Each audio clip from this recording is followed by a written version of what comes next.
Hello আমার মিষ্টি মিষ্টি বন্ধুরা, সবাইকে সুস্বাগতম নতুন একটি ভিডিওতে। তো চলো বন্ধুরা, ভিডিওটা শুরু করা যাক। বিকেলবেলা কিন্তু আমি আর আমার পাখি সোনা ওরা একটু হাঁটতে হাঁটতে বের হয়ে পড়েছিলাম একটু ঘোরাঘুরি করার জন্য। তারপর কিন্তু এদিকে সন্ধ্যা হওয়ার পর মাকে খাওয়া দাওয়া কমপ্লিট করে রান্নাবাড়িও আমি শেষ করে নিয়েছিলাম। তো এখন চলে এসেছি মাকে খাওয়ানোর জন্য। এদিকে আমার ছোট্ট সোনা পাখি শুধু ক্যামেরার দিকে দেখছে। মাকে খাওয়ানোর পর কিন্তু আমরা সবাই খাওয়া দাওয়া কমপ্লিট করে নিয়েছিলাম। তো এখন চলে এসেছি বিছানাটাকে এবং আলনাটাকে ভালোভাবে গুছগাছ করতে, কেননা এখনই আমরা ঘুমিয়ে যাব। ইদানিং কিন্তু একটু তাড়াতাড়ি আমি ঘুমিয়ে যাচ্ছি, কেননা বাচ্চারা একটু তাড়াতাড়ি ঘুমিয়ে যায়, তো তার জন্য কিন্তু আমাকেও ঘুমোতে হচ্ছে ওদের সাথে।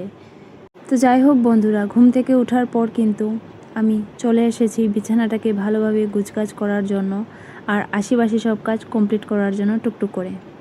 তো যাই হোক বন্ধুরা, আশেপাশে সব কাজ কমপ্লিট করে এদিকে আমি চলে এসেছি কিছু কাপড় ধোয়ার জন্য।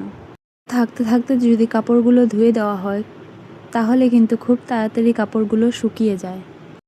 আজ কিন্তু রৌদ্রটা খুব সুন্দর দিয়েছে, তো কাপড়গুলো ধুয়ে দিলে কিন্তু খুব তাড়াতাড়ি শুকিয়ে যাবে। তো তার জন্য কিন্তু সকালের খাওয়া দাওয়া বাদ দিয়ে আমি এদিকে চলে এসেছি সবার আগে কাপড়গুলো ধোয়ার জন্য।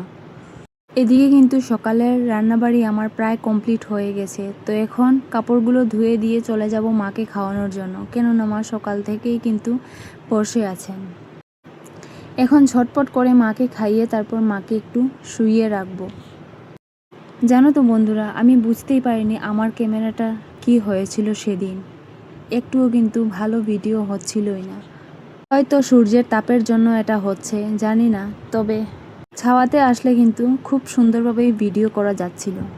তো যাই হোক বন্ধুরা, খাওয়া দাওয়া কমপ্লিট করে স্নান টান করে চলে এসেছি এদিকে ঠাকুরের কাজ করে নেওয়ার জন্য ঝটপট করে। তোমাদের সাথে কথা বলতে বলতে এদিকে আমার ঠাকুরের ঘরটা ভালো করে মোছা কমপ্লিট হয়ে গেছে। তো এখন চলে এসেছি ফাইনালি পুজো দেওয়ার জন্য। জানো তো বন্ধুরা, প্রতিদিনই মাথা ভিজিয়ে পুজো দিলে খুবই ভালো হয় শুনেছি, কিন্তু আমি প্রতিদিন এই নিয়মটা করতে পারছি না। কিছু না কিছু ত্রুটি থেকেই যায় তার মধ্যে। আমি আমার সম্পূর্ণ দিয়ে কিন্তু চেষ্টা করছি ঠিকঠাকভাবে কাজগুলো করার।